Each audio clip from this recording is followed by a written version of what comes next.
guess I'd pull it right back and make it about character, not workload. Well, welcome to Before the Weekend, your go-to real estate podcast where we cut through the noise and deliver what truly matters. I'm Kasey McDonald and I'm with my fabulous co-host, Pete. How are you today?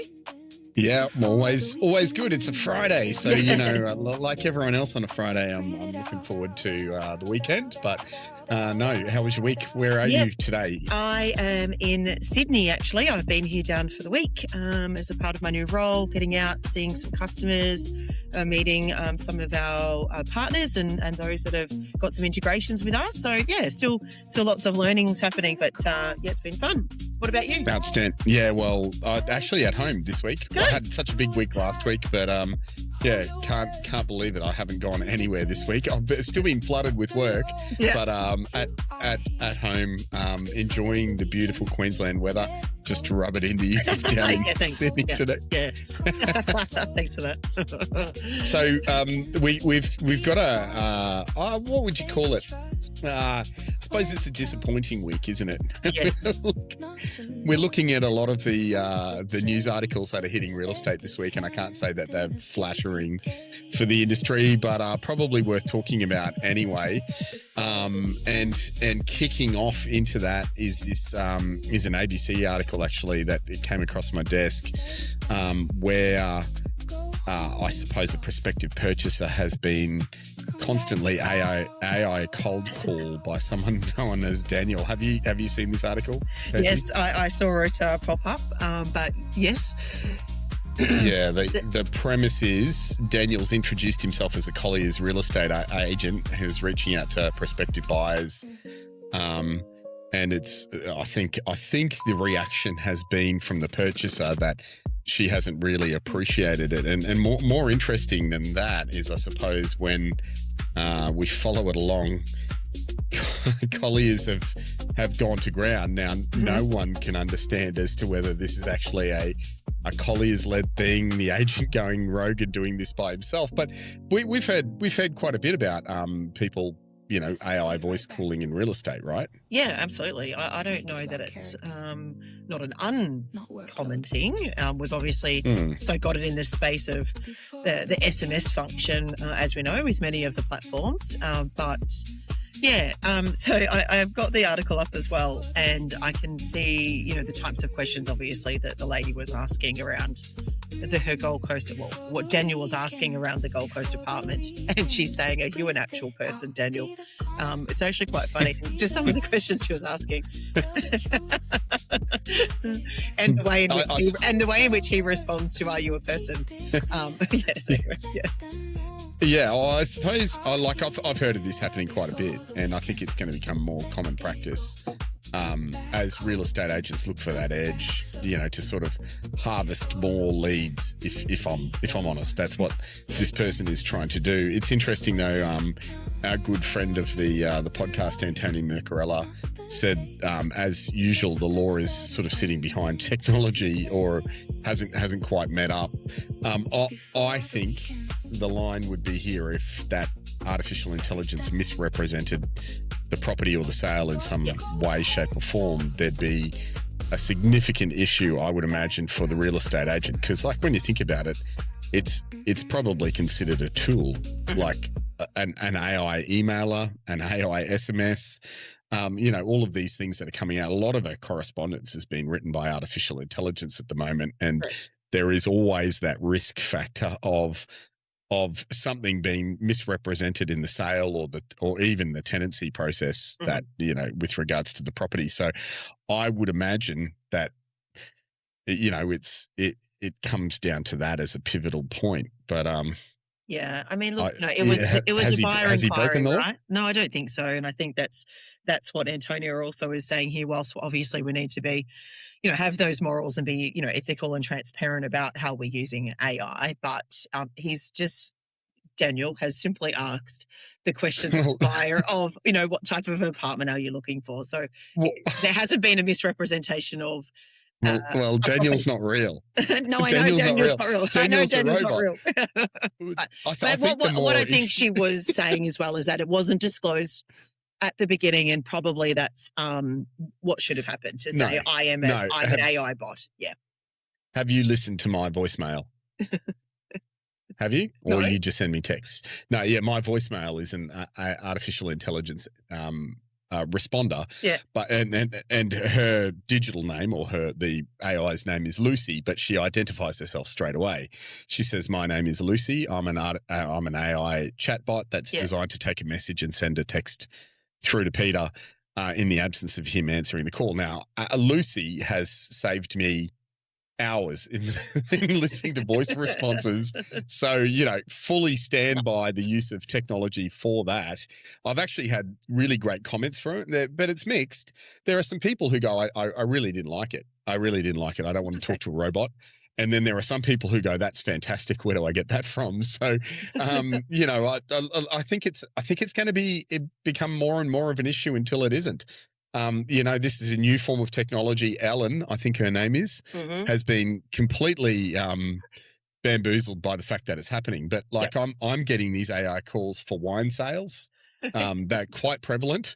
I've had quite a few of them. I would say at the moment they're not very good. Now, I do actually know that there are a couple of people that swear by them, but I've still yet to have one or come across one where I haven't recognized that it's an artificial intelligence bot talking to me. Now, that could be me. It could fool your average person. I don't know, but I haven't seen one where there's not a significant delay in discussion.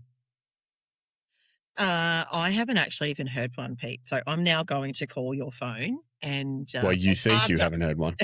Probably have, yeah, but maybe I haven't paid enough attention. But I'm now going to call your phone after we complete this podcast this morning, and I'm going to listen to Lucy and figure out how do I maybe have Lucy in my voicemail too.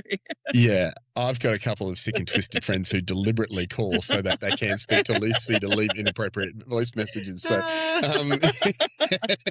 anyway. I think the moral of the story is exactly what you've done.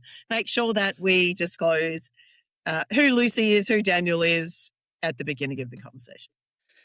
Yeah, but there is a trust thing there that sort of that would scare me about it. Like, what happens if Daniel goes off the reservation and starts representing the property as like a $7 million property instead of a gutted $500,000 one that's been destroyed by fire? Like I actually think there's probably more of a litigious play there when that happens, but whether that will ever get to sale, and I don't know.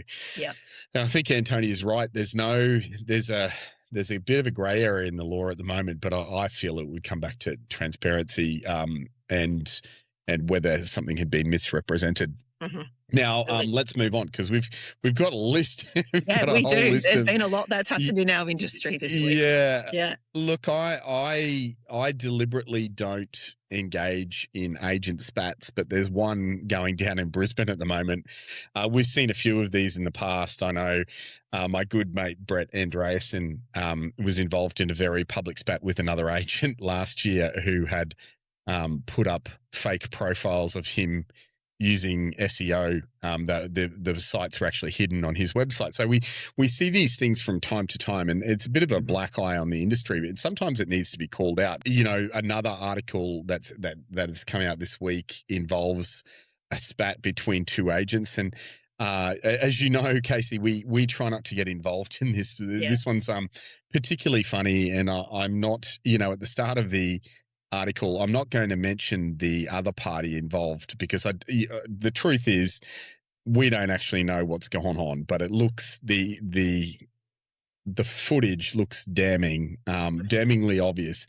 Sona Khera, I think her name is SonaKhehra, is a real estate agent in Logan, and she has gone Facebook Live chasing Apple AirTags. She claims that she has had a few directional signs, or they could just be, signs out saying inspect now. She's said she's had a few go missing. So what she has done is put Apple AirTags in the middle of the signs, and all of a sudden these signs have started turning up inside or in the bin outside of a real estate office in that area.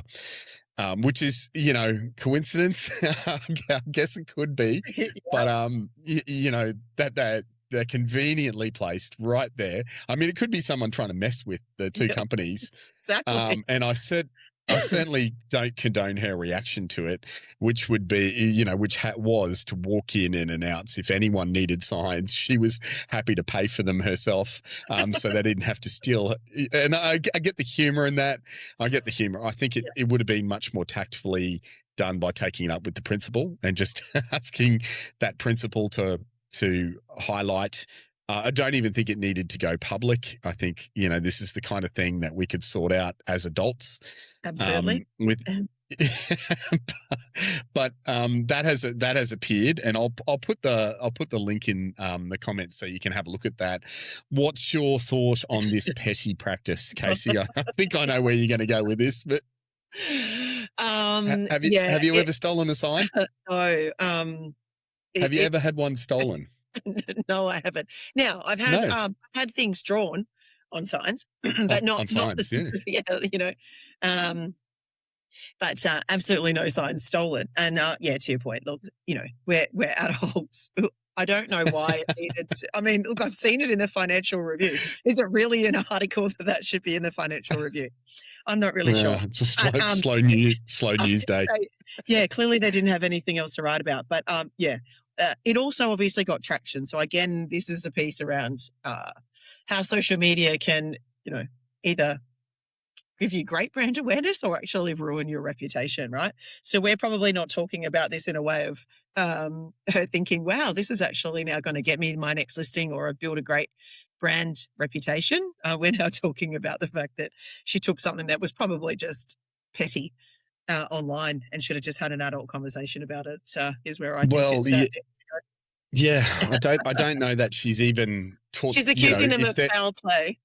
If there was a perpetrator, I don't know that she's even, been able to name that person because they're in the bin. It could be any of the agents at the office, or it could be none of the agents at the office. It could have just simply have been anyone. They were all in a pile and they've gone, there's a bin and I'm just going to put them in the bin.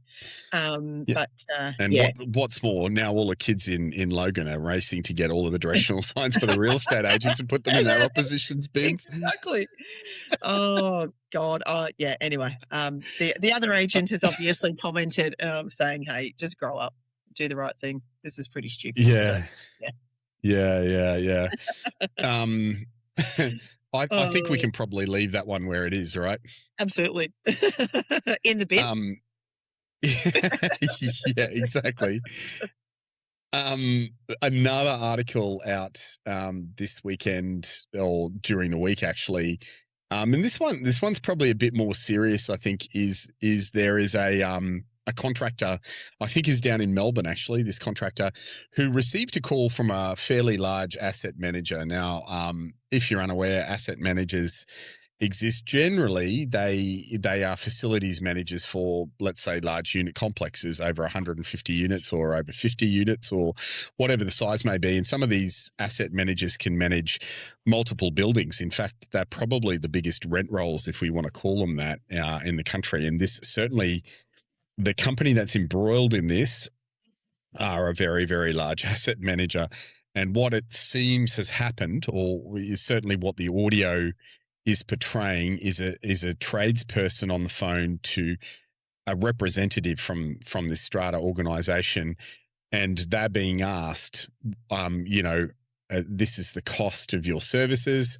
What kind of dollars are you going to give us above and beyond that, as a kickback, if you want to call it back?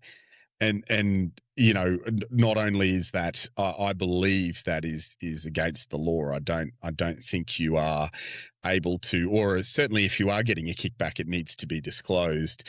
Yeah. But I suppose the greater part of this is I think it's commonly known that this goes on in asset management. Like, if you think about service providers and they get access to what could be 20,000 apartments and the servicing of those apartments, it's effectively a fairly large business that you could sustain just on that work alone. And so, I don't know in this particular instance, I think the thing that stands out is that it's so blatant. The guy is actually going, you're not going to get the work unless you give me a kickback. Now, obviously we know you've been in property management for ages. You would be aware that there are contractors that you prefer, but that's not necessarily because they give you kickbacks. That's because they get the work done at an affordable rate, fast, to a high, quality workmanship, right? But yeah, definitely. Have you seen kickbacks for property management from maintenance contractors or? Not in my 27 years have I ever had a tradie or any of that actually where it's been, I'll give you the job if you give me this. To your point, it's always been about the relationship you build, how quickly they can get the jobs done, but more importantly, the quality of their job and the price point that they're going to do to make it competitive, right? That they're looking after the customer as well. And it's those that you can then say. But at the end of the day, it's like anything. That property owner can choose who they like. So just because we as an agency say, hey, we've got a great relationship with these guys and they're reasonably priced, but they can choose whoever they wish. Yeah, well, I think that's the difference here, because a lot of these contractors are actually they're going to body corporates. Mm-hmm. So it's a body corporate that's deciding on this, or it's the manager of a building that's deciding. So it could be the pool contractor or whatever. And who is to say that the 3 contracts or the 3 quotes that they get are actually the lowest? Mm-hmm. Is it just, are these the 3 contracts that have kickbacks in it, and the best one, has the nicest kickbacks? So I'm not saying every strata management company or every building manager is subject to doing this, but when I spoke to some people in the industry, they were saying it's a fairly commonly known practice. So, I've definitely seen it at that body corporate level. Having owned units in the past and having attended meetings, they just recommend the one who we're using. So it is very much a stigma in that side of our industry that that's who we're using. They're also pay us this money. They've done it cheaper, etc. Yeah, and I notice a secondary follow-up to that is the Victorian government has come out swinging on the back of it. They're saying it's considering strengthening disclosure obligations and ensuring serious consequences for non-compliance or people who are abusing their powers in that area. I mean, I think what we don't want to see from a body corporate perspective, especially from my history of hotel and large, asset management, my background is I don't want to see 50 owners get in 50 different contractors to do the same job. Absolutely. That obviously doesn't make sense, but there just needs to be some transparency behind that process for that to take place. And I think a lot of that comes back to your manager. And in the building scenario, I've been on body corporates where over 95% of the people involved in the strata don't care what is going on, just as long as the building's been run.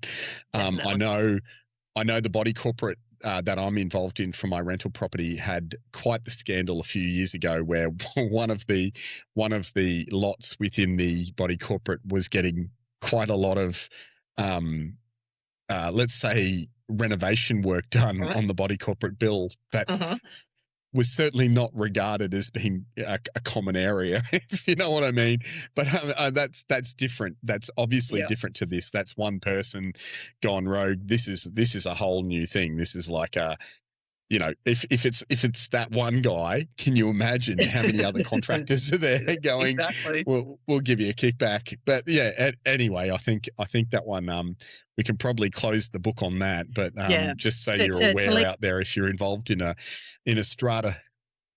In a strata, I was just going to say probably the piece, which is, where I'd like to probably lead into one of our other articles that has come out, is what I have seen when it comes to maintenance is that the property managers, certainly from normal resi PM, not in the body corporate space, but when they're getting the bills in from the contractors, they're manipulating the pricing, or in fact choosing tradespeople that are in fact not tradespeople and pretending that the works are getting done. And of course, that's leading us into trust account fraud, which we saw that New South Wales article come out from Fair Trading with a property manager facing a 12-month community sentence. So again, have we gone light here? Again, we're talking about that around the sentencing of these types of misbehaviours, and the trust, I think, right, and misappropriating funds of up to 180,000. Property manager in New South Wales. So yeah, pretty disappointing. But that's exactly, unfortunately, I've seen it firsthand when I've done some due diligences on rent roll sales, and kind of backtracking where things have gone. And I have identified there's been fraud from property managers in particular businesses, and the principals have just been none the wiser. Yeah, I've been a principal in this exact scenario where a rent roll under my license, we had a rogue property manager, and I didn't actually know what was going on until I got one owner who was dead set adamant that they'd been ripped off in the what should I call it, in the bond clean at the end of that's where it really came down to is they were saying, look, we left the property spotless, and the property manager was telling us no, they didn't, and we had to get a cleaning company in. This was the bill, and there was not a lot wrong with the bill as such, but then we started to get a few more of these complaints about the bond clean, and some of them involved allegations of stolen furniture. And I was like, what is going on? And it took us a long time to unravel this. But fake companies for bond cleans had been created, and we basically had to go back to all of they were tenants, all of these tenants, and pay back the value of goods missing, the bond cleans that we had charged inappropriately, because when we started looking at it, we couldn't track down these bond clean companies. And so, as a company, we were liquid enough that we could go and do that. And I think, caught it early enough. But yeah, we had to report it to the Office of Fair Trading and a bunch of other things. And I think, property managers have been in the focus of this for some time. When we were at AREC, there was another story that had sort of jumped to our attention in Brisbane about a similar one where trust accounting had been misappropriated, and it was by another property manager. And I think the thing that people don't realise is, like, we've got another article to talk about with regards to trust accounting where there was no fraud committed, if you know what I mean. So there's a big line in the sand, it seems, with every Office of Fair Trading, Consumer Affairs Victoria, whatever, we're calling it in your home state, the regulatory body who polices it. There appears to be a big line in the sand between you have taken someone's money that doesn't belong to you, so money held in trust, and just about everything else. If you are caught with your hand in the jar with trust accounts, nearly every regulatory body seems to come down on you like a ton of bricks. The one that you mentioned, that's a 12-month suspended sentence. But our old mate in New South Wales, who was caught time after time after time doing the wrong thing and ripping off money that wasn't held in trust. Like, that seems to be the big differentiating factor, is that, like, because it's buyer beware, there seems to be less in the sentencing, if that's the way you call it. But we've had multiple property managers get smashed with I suppose big sentences on the back of trust account fraud, right? Absolutely. And look, this one sort of goes into that she transferred, or she had 162 fraudulent transactions, and she had created 6 personal bank accounts. And so within, whatever property management system that she was using, she said that's exactly how she set it up. So instead of the money going to the owner, or instead of that contracting company invoice actually being paid to the correct contractor, or setting up fake contractors, it was all setting up for her. And she has admitted it, that she did it. And she said that she used the money for food, visits to the pub, to go get her hair done and to go on a holiday. It's never like, it's always just, small luxuries for the property manager. I think that was the last time we saw it as well. It was used for very similar things, paying for this and paying for that. That's part of a regular, what an outcome though. Exactly. So yeah, I mean, look, she didn't use it for anything like to go buy a house or, fancy car. It was just more about everyday life that she was using it for. But look, unfortunately, there was bonds involved in that then had to be compensated back to those tenants when they vacated because simply weren't there. So, it's still unfortunately happening in our industry. We're seeing it all of the time, and people are getting caught. So, Yep. And while we're on the topic of trust accounts, out of Victoria again, there's actually a fairly prominent real estate agent there's been fined after pleading guilty to trading without a license and mishandling $300,000 of client funds. Now, in this instance, so this is a big differentiator between exactly what we were talking about, is that this person seems to have been, and God knows how, but this particular agent seems to have been unaware that they needed to operate two separate accounts, a trust account and a general account. And if you're listening to this for the first time and you're not aware of how real estate offices need to operate, if you're taking money that doesn't belong to you, so it could be a deposit for a house, it could be rental bond, which is generally stored somewhere else, but all of that money can't go into your general account.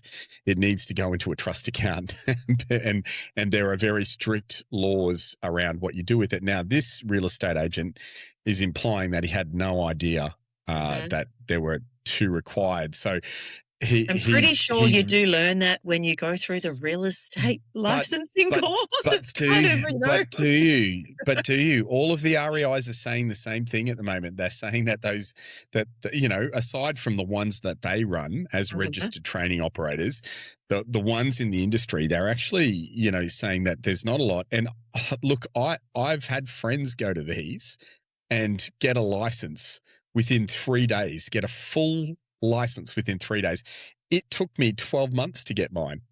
Yeah, and look, that's definitely what has changed in the industry. I can't remember who was actually talking about it during the week.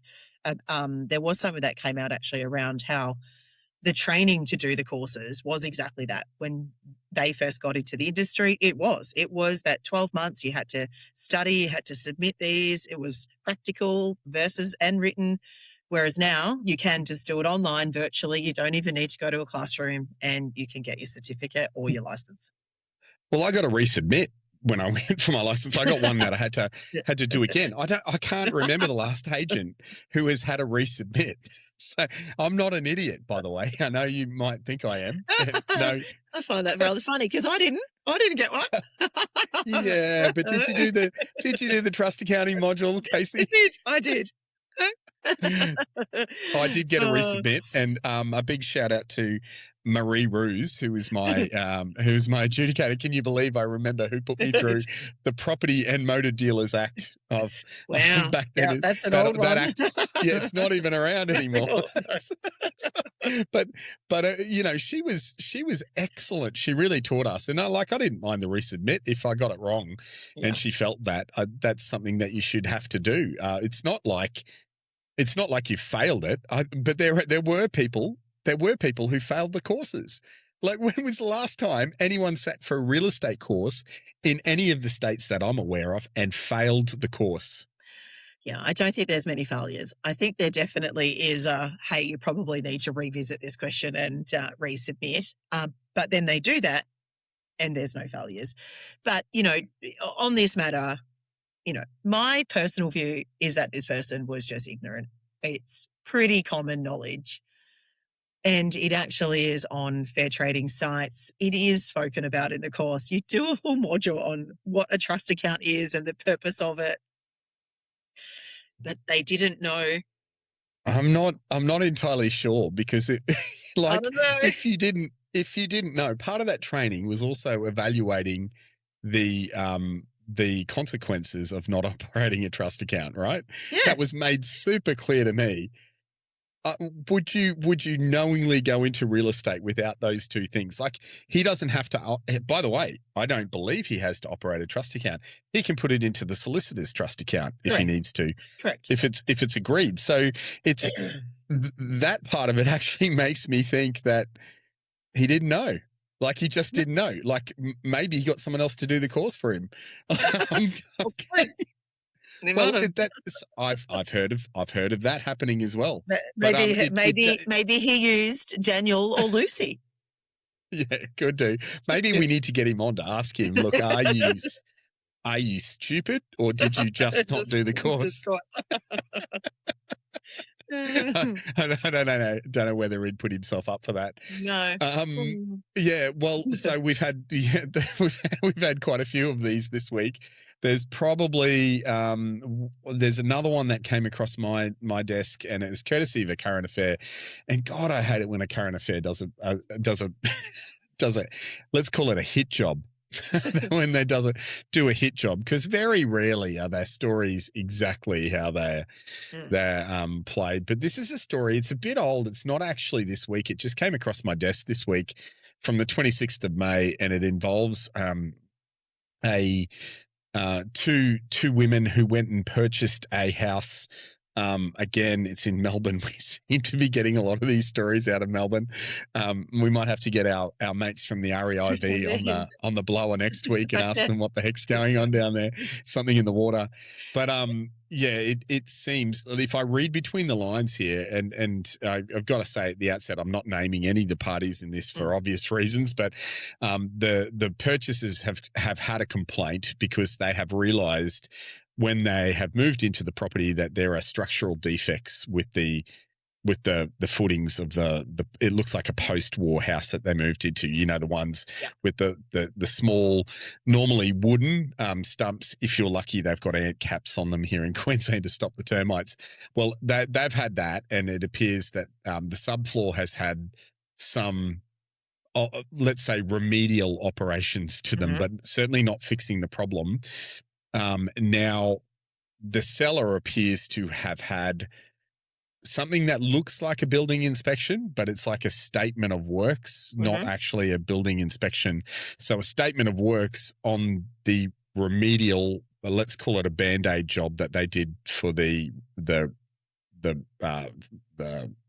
footings of the building. They've had the statement of works, which has said they're satisfactory.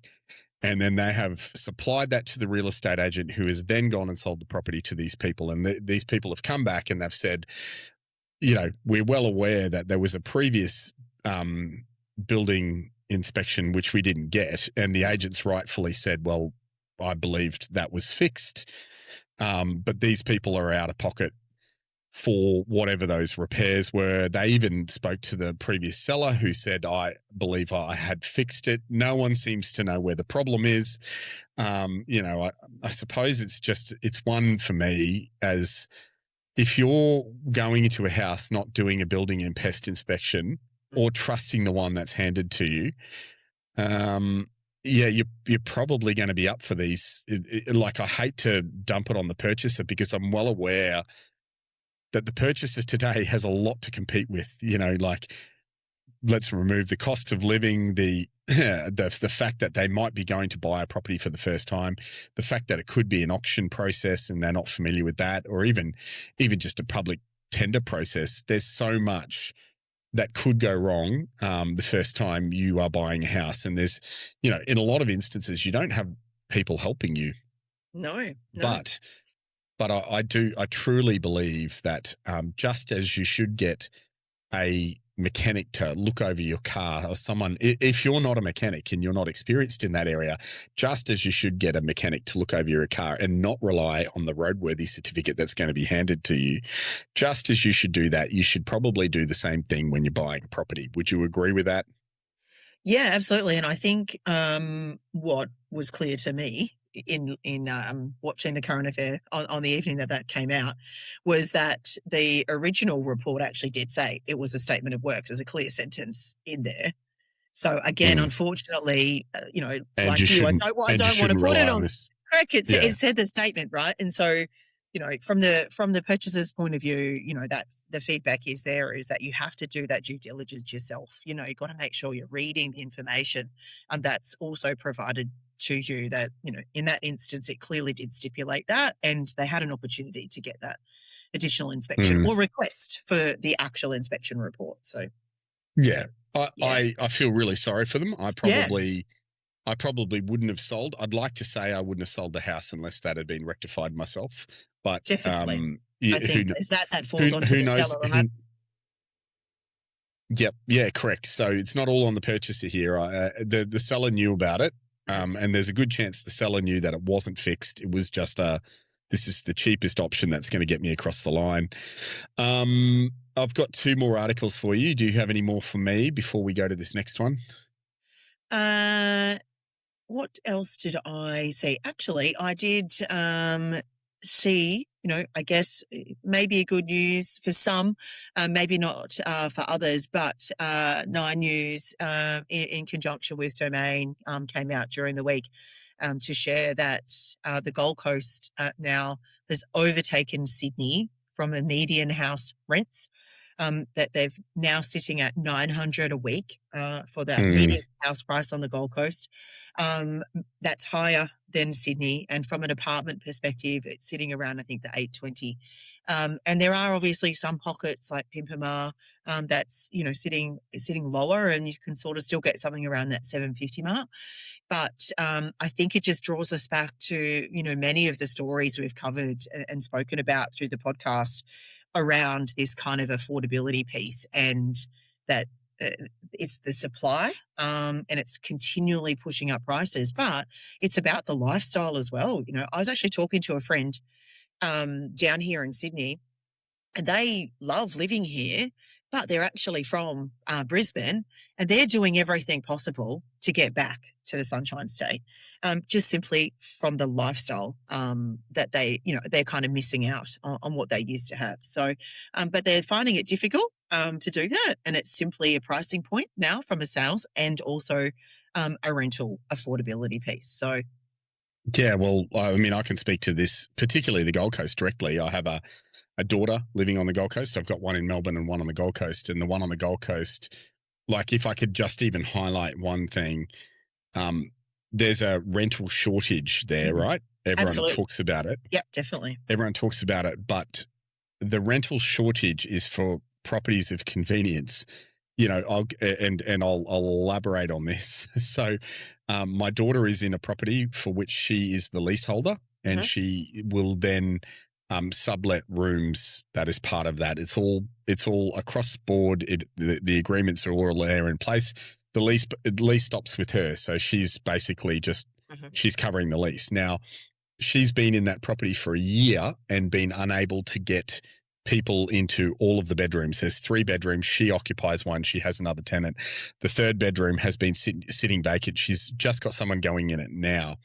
And what has become incredibly obvious to me is that the rental shortages are for properties along the glitter strip, which is along, sort of anywhere, I'm going to say from Burleigh all the way through to Southport.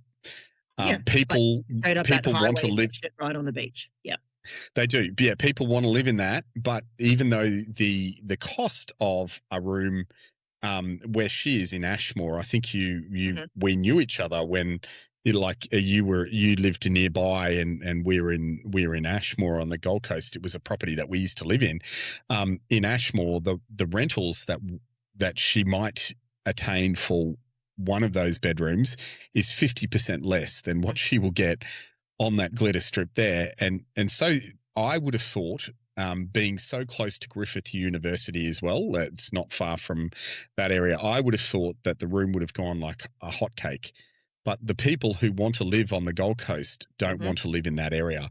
They want to live up that strip, even with cost of living pressures. And this is almost a bit of a throwback, because we spoke to Tim Lawless from Cotality last week, and he said, I think there's not, and he used the word elasticity. He used it again in the media this week. I don't think tenants have a lot of elasticity in the price anymore. They're at the upper limit. I don't think they can go any higher. And then I look at things like that where, you know, a room has sat vacant despite being up on all of the available portals for shared rooms and whatever else. People are still choosing not to live in it. Yet we have a rental crisis, and I know we do. I'm not saying we don't have any of those things. I'm not saying Tim Lawless is incorrect, but there is a huge percentage of people, particularly living in areas like the Gold Coast, who only want to live where it's convenient and the luxury suits them. And effectively what they're saying to you is, I want those prices. Now, I have no doubt that the rental prices on that glitter strip have exceeded Sydney, especially when you consider that Ashmore's, 10 minutes from Southport? Mm-hmm.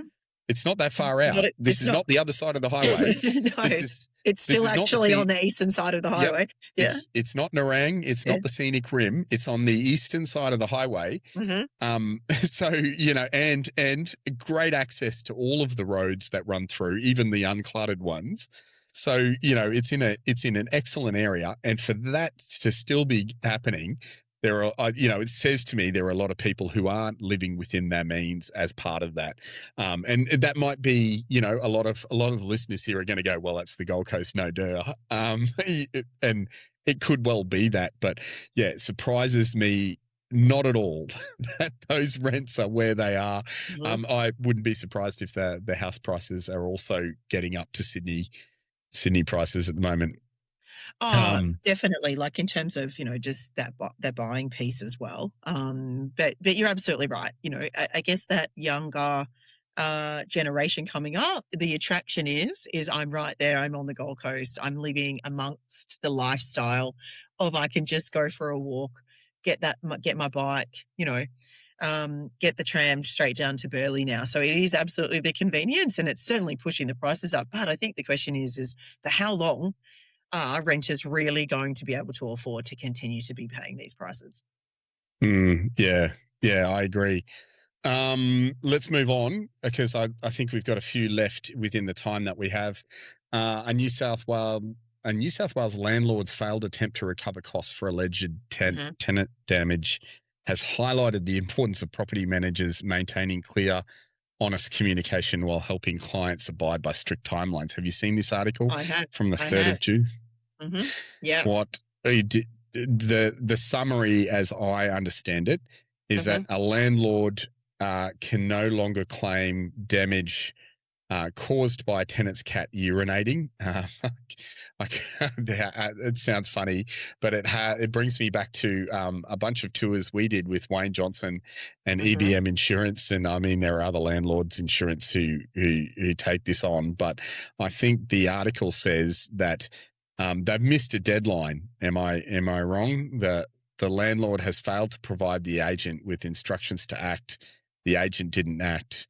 They ran out of time to sue the tenant for compensation through NCAT, and therefore they had to foot the damage of the tenant's bill. I think there was a broad acknowledgement that this was actually the tenant's misbehaviour that has led to this, but the absence of instruction to a property manager meant that they missed out on any kind of compensation. And I think the big rule here is, just because you've got a property manager in place doesn't absolve you of your duties as a landlord to adequately give them instruction and actually care about what's going on in there.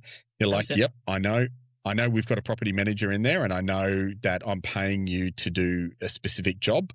But when it involves taking someone to NCAT, QCAT, VCAT, any of the cats, you must still be a part of that process and across what's going on, right? Yeah, absolutely. And I think, you're right there, because I think sometimes some landlords can get complacent because they think, the property manager will just do it. That's what they're there for. They're just going to get things done.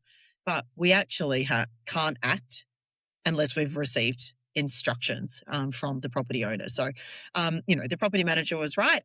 They didn't provide, so she couldn't act and couldn't, do the works required or apply correctly in the time limits, and therefore the owners have now missed out. Yeah, and especially like a lot of property managers can't act in certain circumstances, right? They can't. Yeah, they need those instructions to be able to act. Yeah, and whilst you can say, I need this. Can you please get it to me? You can ask multiple times, but unfortunately, in some circumstances, we can't just go and spend tenants and or owners' monies without those instructions. Yeah. Yep. I think that's self-explanatory. Yep. I'd be disappointed if I was that the agent involved that it had made headlines, because it probably doesn't need to be there, if you know what I mean. An article out of Brisbane this week talks about a real estate agent being charged with sexual offences, and we're not going to go into it. We're certainly not going to name names because it's very early.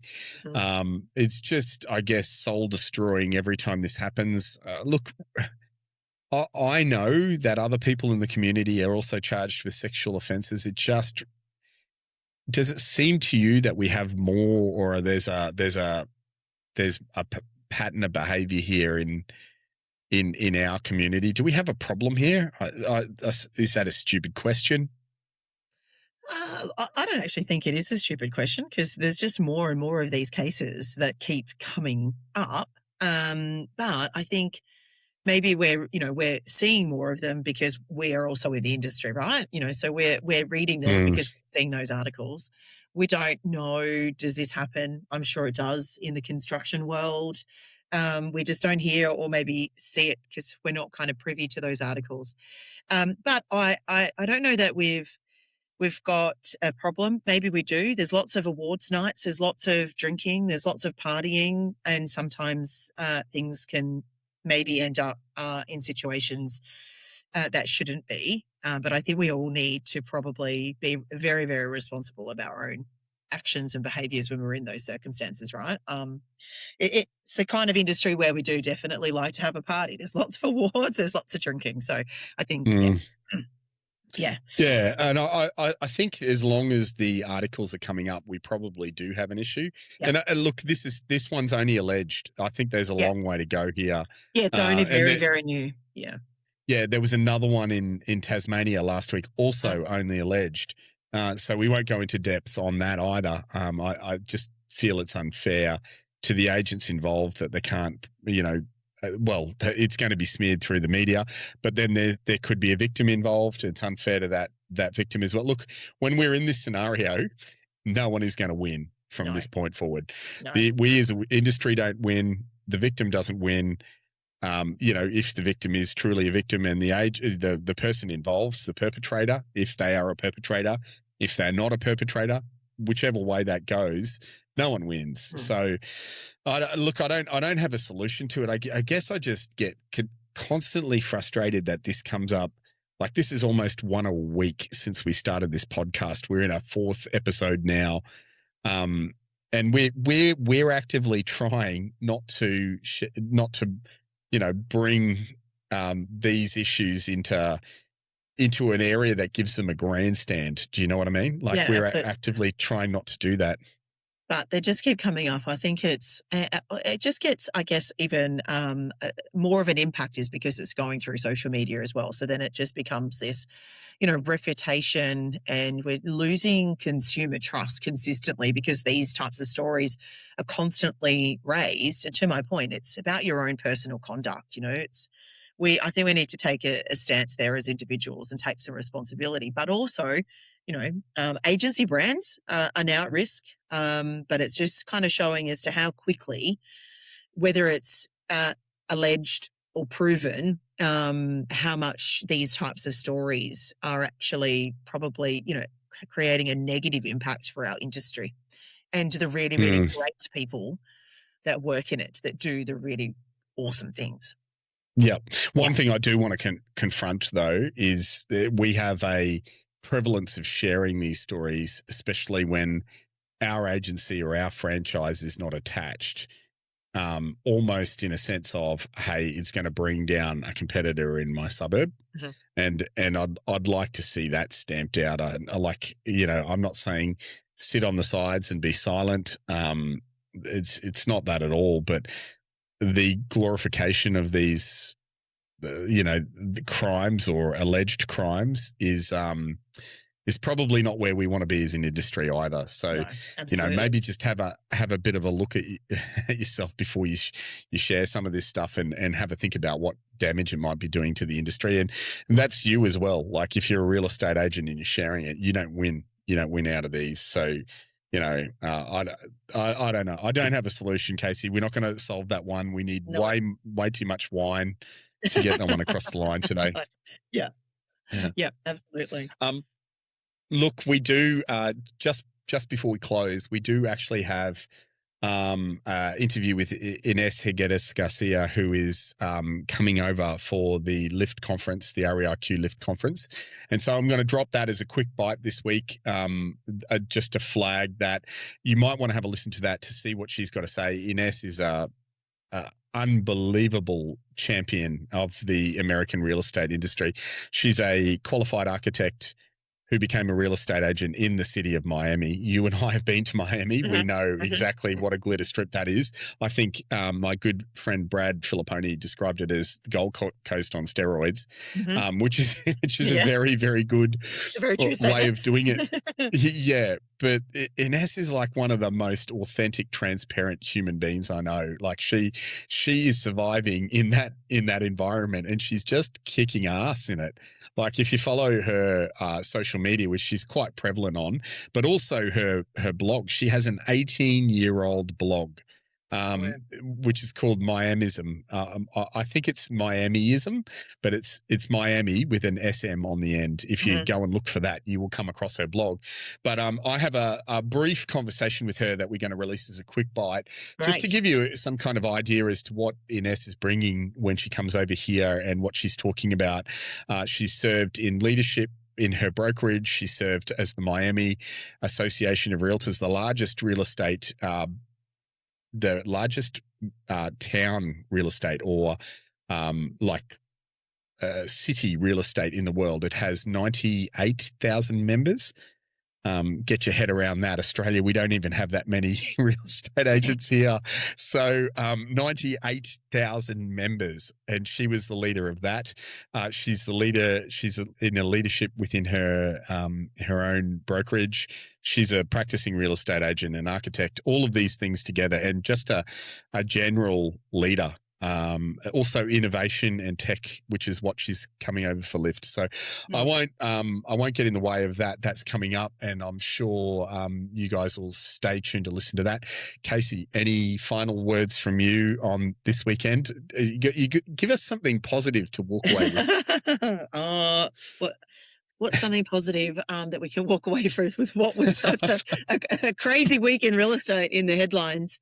Well, the thing I would point to is that interview we had with Tim Lawless, where he pretty much said to us that the practicing real estate agents, the ones that are day in, day out, the professionals that are consistent in what they do and they turn up, they're likely to be the ones that rise to the top of the pops in the next 3 years. And I'm holding on to that because I think we're about to go through a period where, there's a bit of a downturn ahead, and a lot of the real estate agents that have come for the quick buck, which tend to be the ones that are playing up in the space, will probably abandon the space, and it'll probably come back to more of the operators again. I've seen this happen before. Yeah, absolutely. But I think, some things to look out for next week is I'll be chatting to a great friend of mine in Brisbane, Avi Khan, who does have Ray White AKG. And we're definitely going to be talking on those points as to how he's seeing this playing out as a principal, as a dad, all of those things.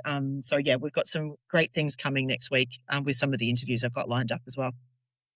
Outstanding. Well, look, listeners and those of you who are viewing on YouTube, I think that's the only video forum we have. But if you're listening to us, thank you so much for being with us for another week of Before the Weekend podcast. You can, as usual, find us at most of your favorite streaming avenues online. But if you are not sure, beforetheweekend.com, go and have a look at the episodes release. We generally have this episode out before the weekend, ironically enough, before 5 p.m, just in time for you to steal your opposition's directional cards. Directional signs. Take a beer while you do it. No, don't do that. Don't listen to Kasey. Listen to me. Don't steal signs. But yeah, if you're considering going out on the weekend and stealing signs, don't steal signs. But yeah, for those of you who are running around on the weekend doing auctions, even private treaty, just representing us, thank you so much for being on with us. Please send us any feedback. You can find both Kasey and I on most of the social media out there. It's Kasey McDonald Tutaki. If you're looking for it, it's Peter Schravemade. I'll let you try and spell both of those. Good luck.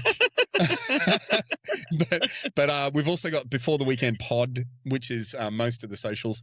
Send us something and let us know that you're listening if you've got any topics or you need us to listen to anyone else or interview anyone else. Yeah. Amazing. Thanks, everyone. Have an awesome weekend. Have a great weekend. Ciao.